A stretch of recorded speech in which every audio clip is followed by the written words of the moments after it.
Hi, I'm Russell Cummings and welcome back to video 2 of our series on marketing for growth. In this video, we're going to cover off understanding your product pricing and place strategies. So stick with me for the next 15 to 20 minutes where we work through some of those key concepts for you and your business. This is the second video in our 6-part series. If you missed our first video, my suggestion is that you go back and watch that video and complete the exercises, as they're really important to understand some of the key concepts, but also what's your target market and what's your competitive advantage for moving forward in this marketing strategy. As to support you along the process, for this module, we'll have a couple of worksheets. There will be exercises we'll get you to complete, so you can pause the video, complete those exercises using the worksheets, and there'll also be additional resources that you can use to help improve your knowledge and your skills in some of these areas. In video 1, we had a plan. There's a plan template, and we're going to work through and complete this plan as you go. So a number of things that we'll refer back to will drop into this plan. Okay, so initially we talked about the 4 P's of marketing. Well, we have there's actually 5 I like to think of. The first one is like patrons. So what's that? Who are the target market for our business? Then we've got the 4 P's: product, price, place, and promotion. And today we're going to talk about product, price, and place, because once we have our target market sorted, we can work on our product, our price, our place, and then finally we can move into promotion, which will be for the last 4 videos in this video series. We'll talk about the marketing and promotional activities, but marketing itself is a highly strategic activity and driven by these 4 P's. So let's get started. So in the first video, we talked about your target market. So understanding your target market or your avatar is absolutely critical, because it then allows us to do the rest of this process with some precision. We also, in video 1, talked about your competitive advantage. What do you do that sets your business apart from the competition? I won't dwell on that. So let's talk about our product strategy. So what do your avatars demand from you? So there's a couple of tools we can use in this space, but the simplest one is to think about packaging up your products and services.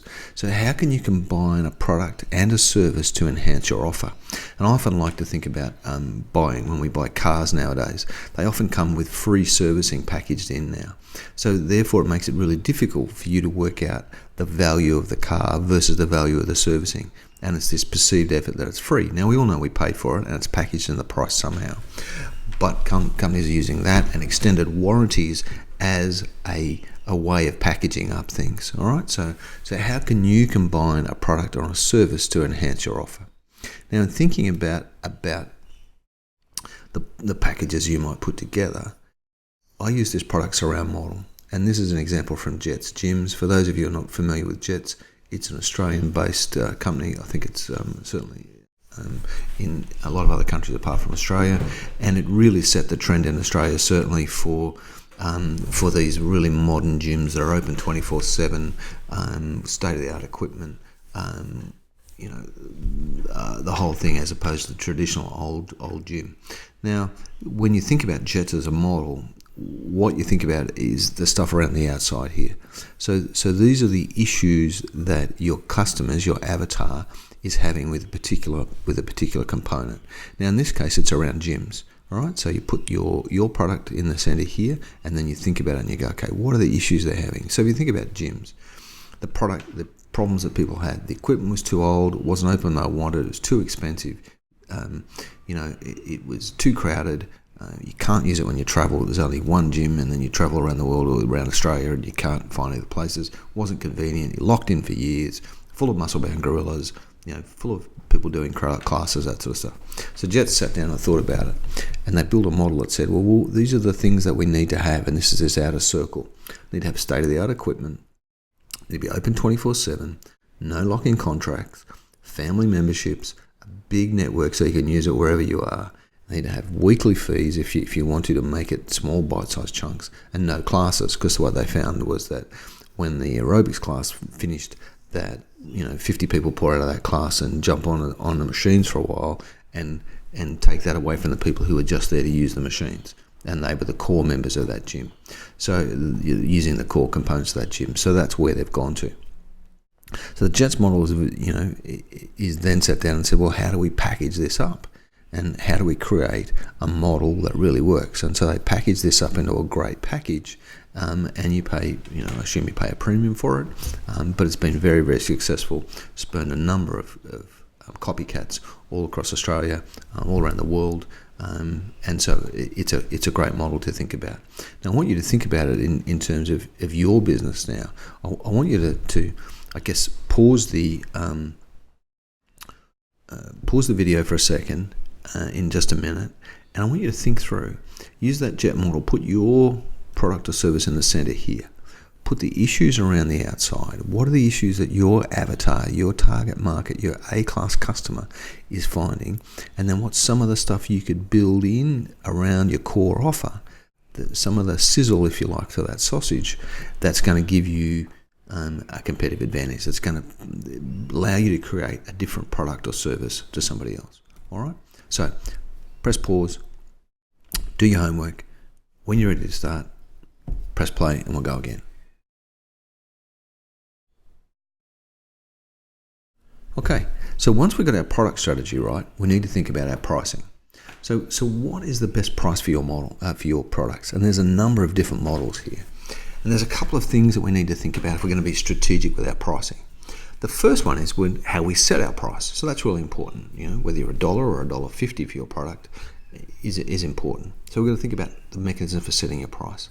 But then the other thing to think about then is, what's your pricing mechanism? How do you actually collect that $1 or $1.50 can make a big difference and can give you a competitive advantage, and it's worth thinking about.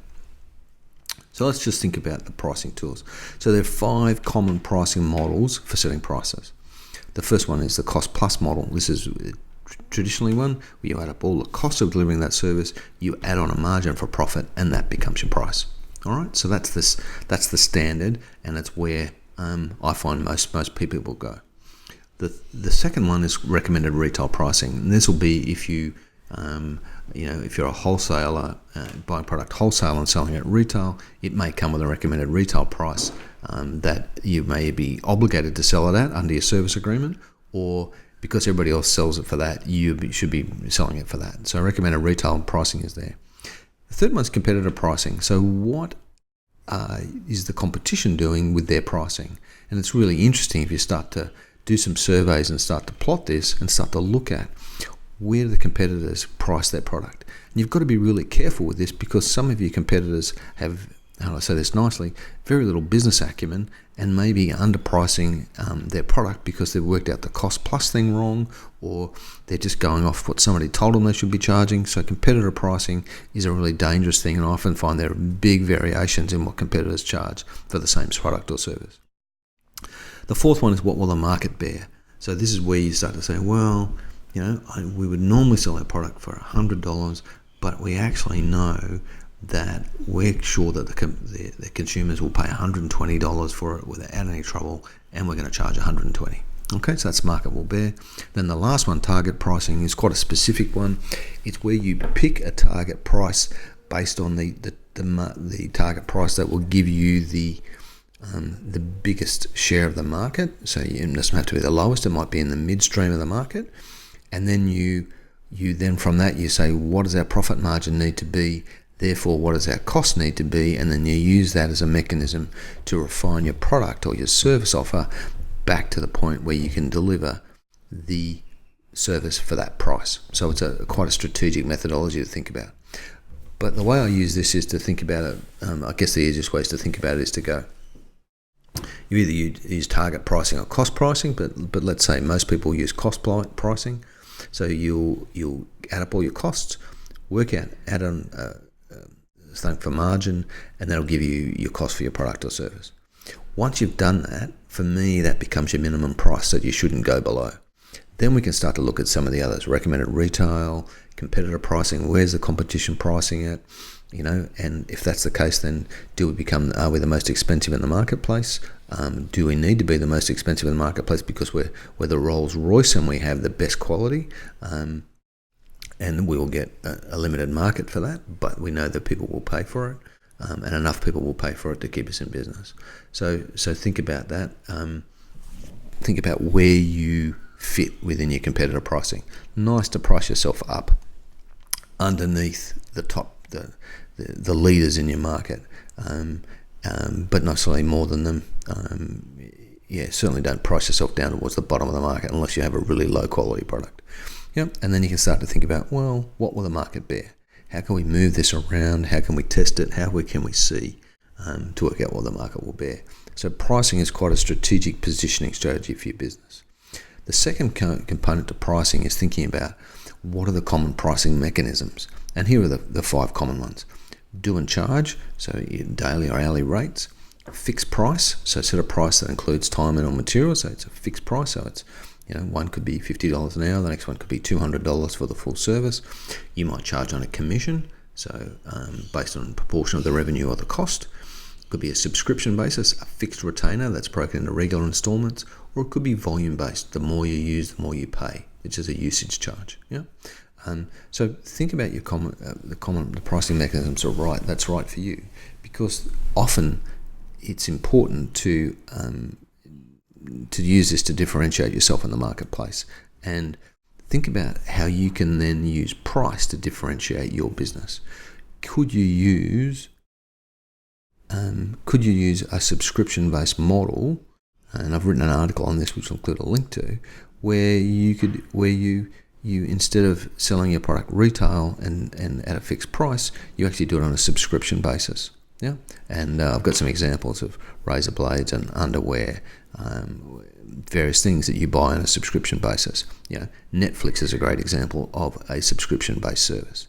Okay, so how could you use a pricing mechanism to differentiate your business? So press pause.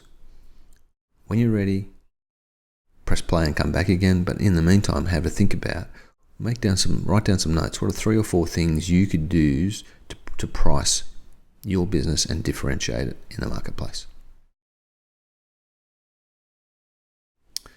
Okay, welcome back. So we've talked about product and price strategy. The place strategy is about how you're going to get your product to your customers. And for some businesses, we don't need to put any effort into this. For other businesses, that you will need to put a little bit more into it. So really, we're talking about channels to market here. So what channels will you use? Will you go direct? Are you a wholesaler? Are you a retailer? Or are you an online business? Or are you a combination of all those things? So I have clients who both sell product. They're wholesalers. They also have a retail business, and we also sell online product as well. And for some of those businesses, another business I work with, we actually have direct sales. So we're all those things, wholesale, retail, and online, but we also have direct from the factory sales as well. So think about what channels you will use and how effective they can be in driving your marketing forward. Okay, so think about them, because now you might need to go back and revisit. Once you've worked out the channels you're going to use, you might need to go back and revisit your pricing or your product structure or other things. So treat this as a process where you can go round and round, an iterative process. All right. So pull this together now into a plan. So what you think about here is, list your products, but then think about what's your product strategy going to be. What's your packaging going to look like? How's it going to feel? And when I'm talking packaging, I'm not talking about the boxes. I'm talking about the structure of it, products and services together. Pricing. What's your pricing strategy going to be? Going to do a subscription model? Are you going to do something a bit different? How can you do something different to the competition? And then lastly, your place strategy. What distribution channels are you going to use to take your product further?